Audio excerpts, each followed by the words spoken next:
Dobar dan, dobrodošli u Karnesovu kuhinju. Danas za vas kuha Dražen Jakopović. Danas ćemo raditi jedno jelo koje se zove rižoto sa karneksovom pečenicom.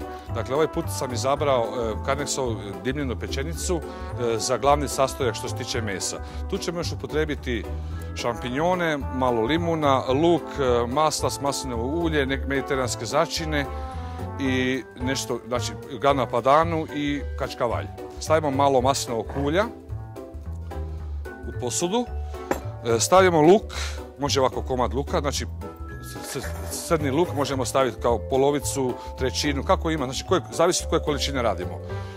I onda ćemo, znači malo zagrijemo i stavimo lagano rižu, znači omjeri su nam kod samog dinsta, ja ću vam sad pokazati kad dinstamo, znači ne kuvamo, dinstamo ovaj puta. Lagano je zapržimo, lagano da čuje da malo čvrči i onda stavimo malo vode. Znači stavimo malo vode, stavimo omjer, ako smo stavili na primjer jednu šolju riže, ako je riža sve ok sa rižom, onda stavimo 2 šolje vode. U tu stavimo odmah da bi dobili neku punoću, stavit ćemo da dobijemo temeljac. Da dobijemo temeljac za kasnije rižoto, stavit ćemo malo goveđe kocke. Tu možemo staviti malo začina C u tu rižu i pripremamo, lagano stavimo da postavljamo da radite al dente, da ostane malo, da ima onaj bis, ali ako želite da bude kovanje, dakle dodat ćemo još malo vode tokom samog dinstanja. Za sljedeće sastojke tu imamo još crveni luk. Znači crveni luk stavimo, isto sjećemo na kockice.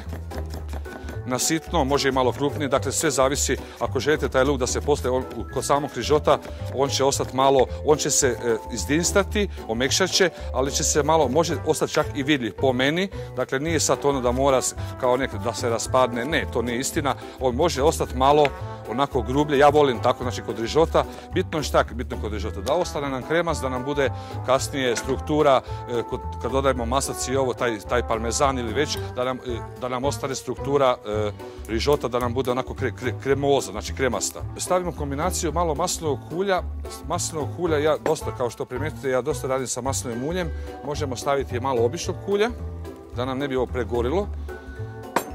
I dodajemo onda, znači dodajemo kad nas se masnoća zagreje, dodajemo luk.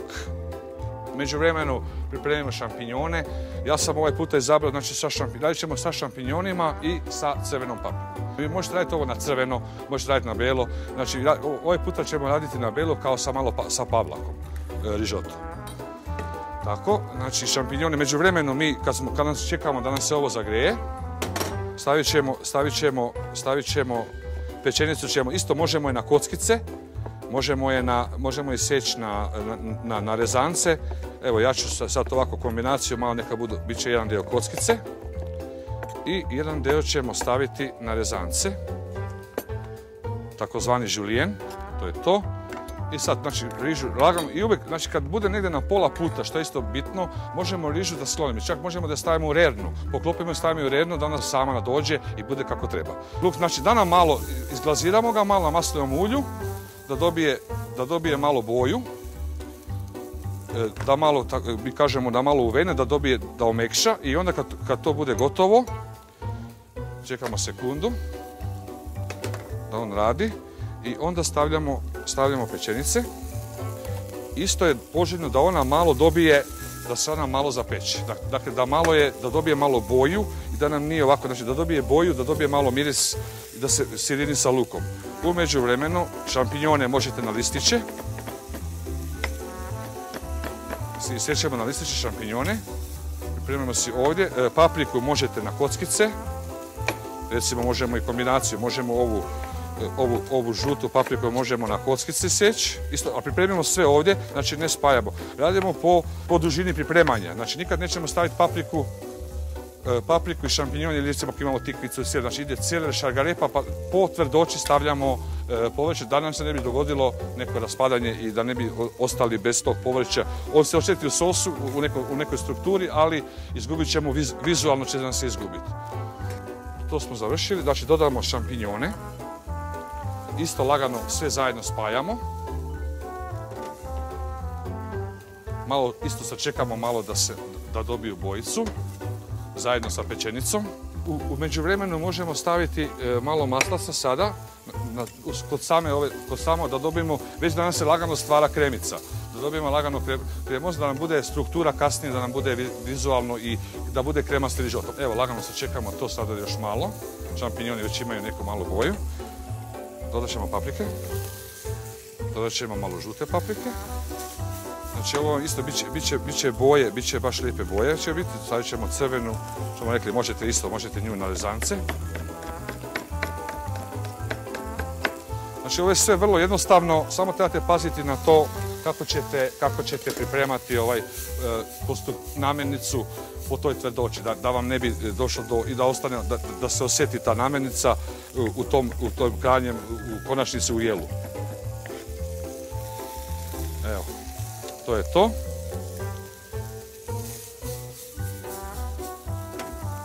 Evo, znači riža nam je sada lijepo izglazirana, to jest dinstana. Od dinstana sad ćemo, sastojke smo pripremili, sad ćemo lagano tu rižu dodati u ovo. Rekli smo da možemo raditi i zajedno, sve zajedno, ali to je procedura koja malo duže traje.